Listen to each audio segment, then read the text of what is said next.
Cedo, eu e o Paulo Matias, a gente estava falando aqui da força do presidente Bolsonaro como um cabo eleitoral aí do filho dele mesmo, Carlos Bolsonaro, que concorre à reeleição como vereador lá no Rio de Janeiro. Agora, Rodrigo Maia também é cabo eleitoral, mas aí do pai dele, né, César Maia, que também foi prefeito, e aí eu gostaria de saber a opinião, Paulo, também a gente já falar sobre isso, mas Thaís, como é que você vê essa possível influência?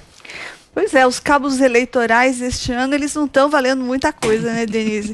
No caso do Rodrigo Maia é engraçado, porque ele é o filho que é cabo eleitoral do pai, o contrário do que acontece com o presidente Jair Bolsonaro. E ele se esforçou bastante, as últimas postagens dele no Facebook do Rodrigo Maia, o presidente da Câmara, só falavam disso e tentou lá dar uma ajuda para o pai. Vamos ver se ele vai funcionar, porque os cabos eleitorais não estão sendo grande coisa, como a gente falou, né? O Bolsonaro não conseguiu empurrar o Russomano até agora, não conseguiu Crivella, o Bruno Engler lá em Minas Gerais, ele está com um dígito só, né? Contra 63, 64, dependendo da pesquisa lá do favorito, que é o Alexandre Calil. Então está com um dígito só, um candidato que foi explicitamente apoiado pelo presidente. E Lula também está na mesma situação, né? Exatamente. Lula também não está fazendo grande coisa, a Luiziane Lins também está na lanterna. Então, parece que os grandes cabos eleitorais mesmo deste ano estão sendo os prefeitos que já estavam no cargo e que fizeram uma boa administração. Esses parece que estão dando uma forcinha, né? Como é o caso lá em Salvador, né? O ACM Neto, ele está deixando o Bruno em uma situação bem confortável e até pode levar esse em primeiro turno, né? Então, me parece que os cabos eleitorais mais eficazes têm sido esses, os prefeitos. Vamos ver como é que o Rodrigo Maia vai sair como cabo eleitoral. E o grande destaque é de Belo Horizonte, né? Exatamente. Quase 70%. Grande destaque, né? Garantidíssimo no segundo turno, a não ser que você tenha uma coisa completa, inversão total. Então, garantidíssimo primeiro turno, né? Da vitória dele, muito certa. Então, acho que é o atestado de que gostaram da gestão dele, né? Me chama bastante atenção, Thaís, até ouvi um pouco você falar a respeito disso, do caso aqui em São Paulo, né? Porque você citou cabos eleitorais, né?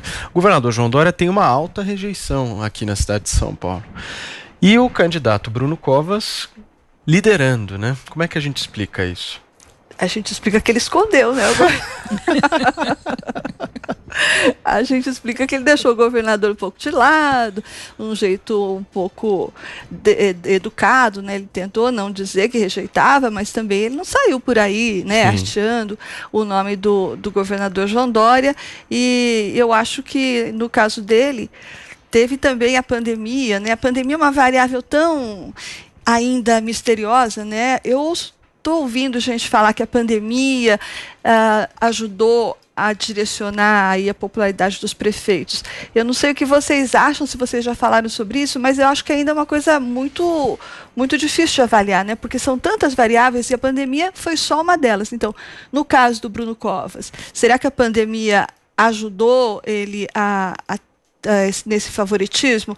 É uma coisa que eu acho que não dá para cravar, né? Porque, como a gente falou, são tantas variáveis. O governador João Dória, como cabo eleitoral padrinho, é uma variável. A pandemia, outra variável. A administração, outra variável. Então, e agora, no segundo turno, né, Thaís, a população deixa de escolher o candidato, né? Sempre dizem isso, né? No primeiro turno é a vez do eleitor escolher aquele que ele mais gosta, né? No segundo, é aquele que ele rejeita, né? Então, a gente parte para uma campanha muito forte, polarizada e trabalhando com a rejeição de ambos, né?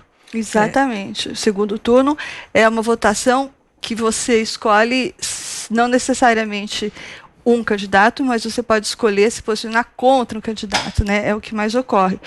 Mas voltando à questão da pandemia, Paulo, o que eu acho que me parece mais razoável a gente supor é que muitos especialistas estão dizendo isso, né? Que a pandemia, ela, de alguma forma, ela ajudou todos os prefeitos, todos os que estão incumbidos. Por quê? Porque ela deu visibilidade para esses prefeitos, né? Então, eles apareceram necessariamente mais, eles falaram necessariamente mais, eles tomaram mais espaço na imprensa, na TV, etc. Então, a pandemia teria ajudado todos os prefeitos nesse sentido. Ela deu mais visibilidade para eles, né? Mas então a maior parte do eleitorado era a favor do fechamento de atividades que nós tivemos. É isso que a gente pode até supor, porque os que estão indo bem adotaram esse tipo de procedimento, não é? E a gente teve, infelizmente, a politização da pandemia, da forma dos procedimentos, de protocolos, de uma série de coisas. Então, houve essa discussão. Então, mesmo que haja críticas e várias decisões tomadas pelos prefeitos, aqui em São Paulo nós tivemos aquela questão do rodízio, pegando muito do Bruno Covas, que ele teve uma reclamação de todos, cobrança em relação a transportes, aglomeração, mas no geral a avaliação foi positiva. É diferente, por exemplo, quando a gente remete para os Estados Unidos, em que Trump se posicionou contra os instrumentos de controle, máscara, e fez questão de não usar, e ele inverteu a situação em boa parte por causa disso. Teve economia também, mas inverteu em boa parte por causa disso. Então, mesmo com críticas, os prefeitos conseguiram superar isso, né? E além disso, Denise, só fazer um complemento para a Thaís, o presidente Jair Bolsonaro colocar o seu dedo, né, colocar a sua bênção em candidatos altamente rejeitados, né, como é o caso do Russomano, que tem a maior rejeição da cidade de São Paulo, 50%, ou seja, metade do eleitorado. A cada 2 paulistanos, um vai falar não vou votar de jeito nenhum e o outro não sabe se vai votar. E no caso do Rio de Janeiro, o Marcelo Crivella.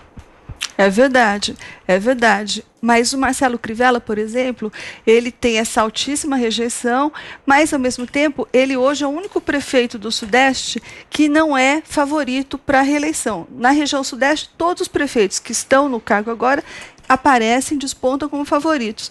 O Marcelo Crivella é o único que foge dessa regra, né? Apesar do apoio do presidente Bolsonaro, apesar de estar na cadeira agora.